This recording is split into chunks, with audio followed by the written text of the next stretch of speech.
Maybe it's just me, but everywhere I look online, it seems like everyone is quitting their jobs, starting side hustles, or launching businesses. No matter what move they decide to take, the general motivation behind the leap of faith is dissatisfaction with where you are currently, which is a part of the problem.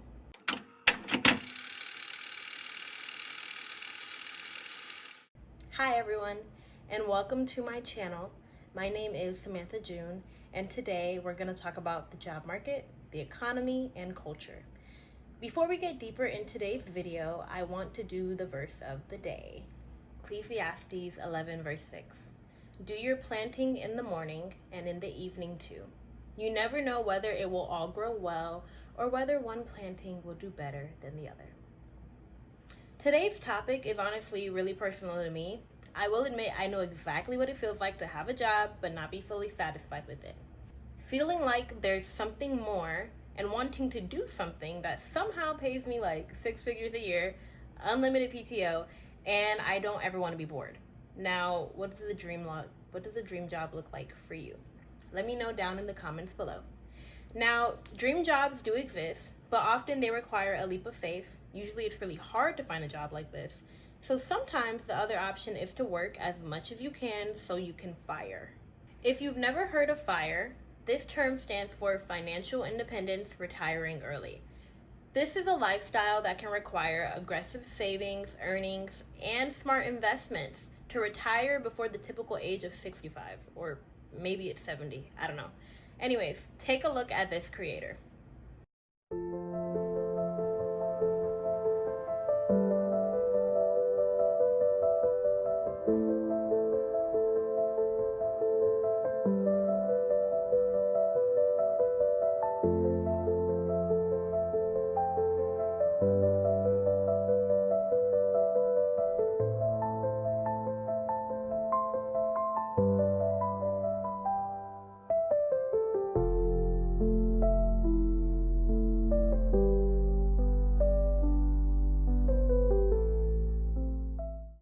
This girl got 3 jobs, one of which happens to be recording her journey to retire. And I can barely find the energy to invest in my passions after my 1 job. Isn't it crazy that nowadays it's almost like being a creator is a mandatory part of side hustling? I mean, I'm literally here creating content, so I don't want to sound like a hypocrite. Granted, I don't make money off this right now. But back then, you didn't have to monetize your hobbies. Now you have to monetize your hobby and publicize the monetization of that hobby in order to make even more capital off of your hobby or hustle, whatever you want to call it. It goes to show that in this society, your value is inherently attached to your income, and it's based off of how efficiently you can profitize off of your life. But that could be a whole other topic, so let's get back to this girlie here. Some may think it's a bit much, but I think that the idea of retiring before you're 40 and working as hard as you can makes a lot of sense, especially if you're someone like me and you just don't dream of labor. You just don't like work, and you don't dream of being in the workforce for 30 years like you're supposed to. I know there are people out there who, no matter what economy we live in, just don't like working and would like to do anything they can to just live a life without needing to work. And I know some people love to be like, oh, but I need a job. I get bored. What do you do all day? And honestly, you might be a plain Jane. I can't relate. Because one thing about me, I can keep myself occupied without a job, and I have, and I do. But it is difficult to do that because at the end of the day, even if you don't have a job, what stresses you out the most, not having a job, is not having income. Which, once again, relates to the talking point of our value being found in our financial accomplishments. So as of right now, the only way you're retiring at 30 is by doing what this girl is doing. By working 2 jobs, working hard, maxing out your retirement, barely going out with your friends, no packages, no sweet treats if you're like me, no nothing, just grinding 24/7 in the pursuit of financial freedom. Which sounds like a contradiction in itself, and it made me think of sharecropping, where the labor of people of color, specifically Black people, was exploited with the promise of autonomy, when really it just created a cycle of dependency on the system. When you're working 2+ jobs with the promise of early retirement, you're dependent on the financial stability of your investments and retirement savings within the system. Meanwhile, Uncle Tom is happy because he's getting double the taxes. double the taxes, and you're still not getting good health care. Crazy work. For some, the end goal justifies the means, but we have to be clear. Working 80 hours a week just isn't feasible for most people. At the end of the day, something is getting sacrificed. Whether that be time with your family, your friends, your relationships, or even self-care. I think the intent behind the desire to retire is also really important in this conversation. In Matthew 6, Jesus says that your treasure is where your heart will be found. If you're hustling just because you love money and that's where you find your joy, I don't know, you're not gonna find no joy for real.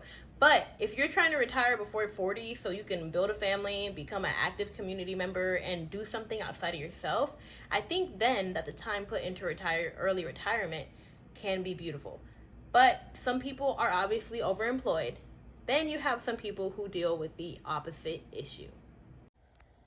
When I quit my job without having another one lined up, I gave myself 6 months.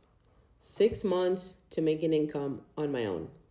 And now the problem is what I need in order to cover my mortgage, daycare, car, food, everything for me and my daughter is $6,000 a month, which is a lot to try to figure out to come up with on your own in about 6 months.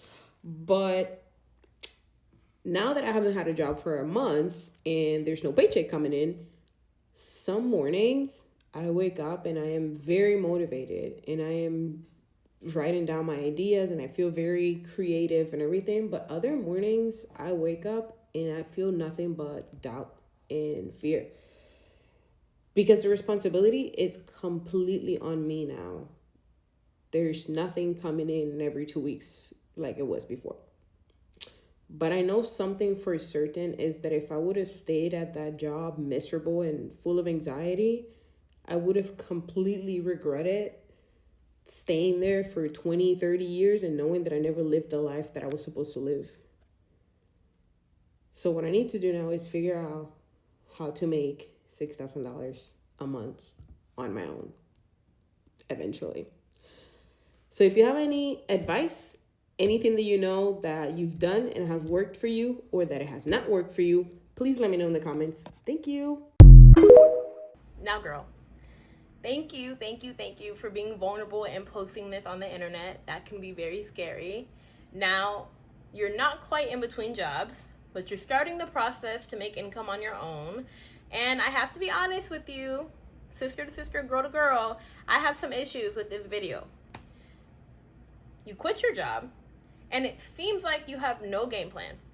We cannot afford, we women, just we people, we cannot afford to not have a game plan in this world, especially if you have a child relying on you.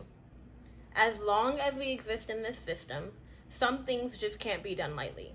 Now, I'm not a parent, but I think sometimes we have to prioritize our kids having what they need, even if that means working a corporate job or having a 9-to-5. Now, making your own income and having a business is an amazing idea, and I believe in self-sufficiency. But if you're just gonna waltz your way into making no income with no plan, it's giving self-sabotage. Now, I understand 100% what it feels like to be miserable in a job, like there's no way out. But that's when you start making a plan. You don't just exit. You start planting your seed in the evening like they did in Ecclesiastes. You start working on a side hustle or start figuring out a business idea. And if that seed brings you joy, if it brings you profit, then you quit your job and you go on the deep end. Now, I'm never plotting for one's downfall. So I do pray that the ideas that you've been writing down every day, that they pay off and that they become a reality for you and your family. And I do think this leap of faith was amazing. I do think it's amazing you had the guts to quit your job with no plan. I respect the fact that you did it. I think it's easy now to stay trapped working a job that you hate for 30 years and feeling unhappy and just convincing yourself that this is just what life is going to be. And you decided you did not want to do that. Now, if anyone else has done what this creator has done and just took a leap of faith without a plan, please let me know down in the comments below and let me know, how did that go for you? Now, we know what doing things without a plan can look like, but what does it look like when you have a plan?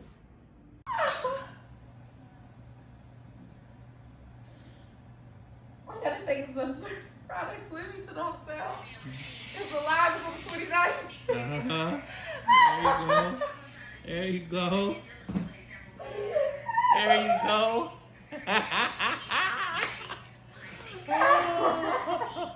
Okay, friend. So you quit the job, you had a plan, and it looks like it paid off. There's nothing more I love to see on a woman than joy, and she's literally smiling, screaming, because she's seeing the fruits of her labor.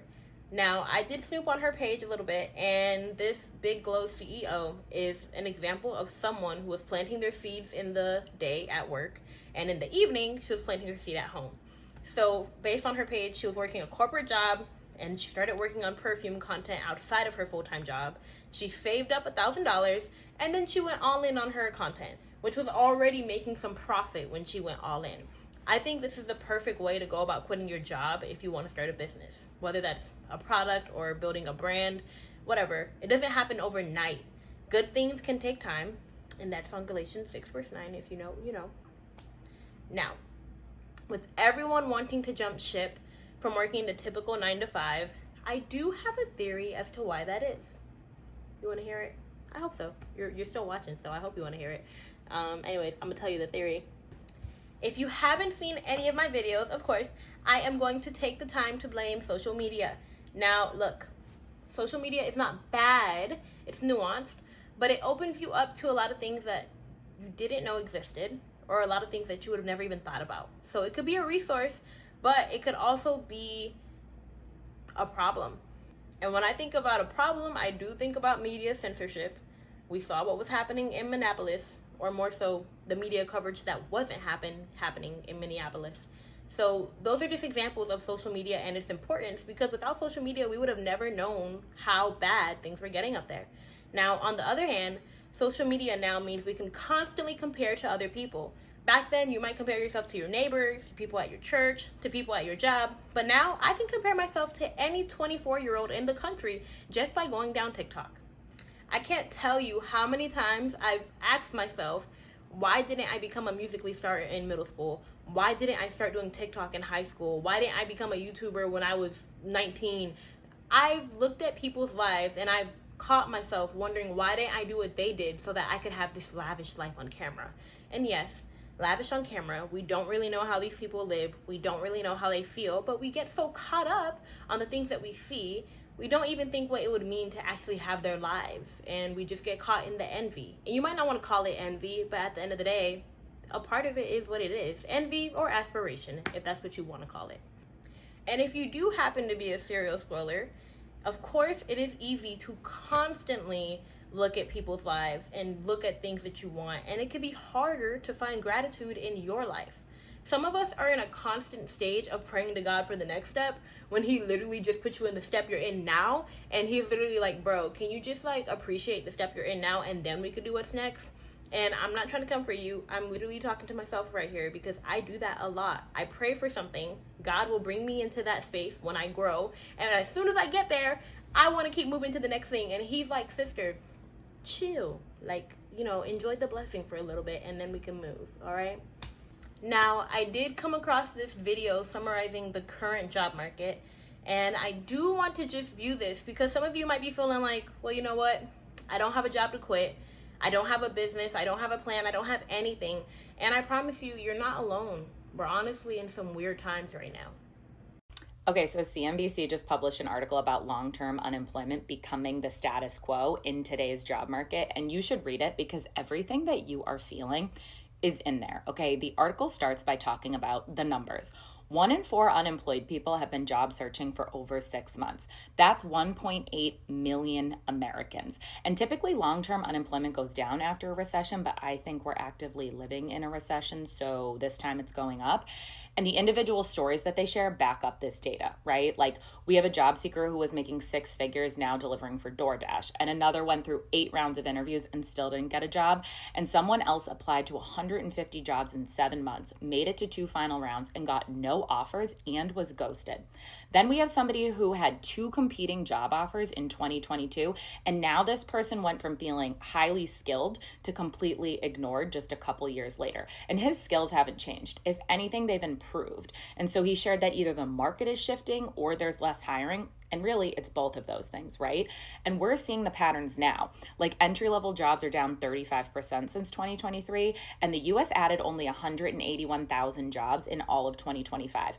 And as of December, there are 1 million more people looking for work than there are jobs available. So job seekers are doing everything right. Like they're tailoring their applications, they're networking, they're going through multiple rounds of interviews, doing presentations, and still not landing the role. And job seekers are saying that the hardest part isn't just the rejection.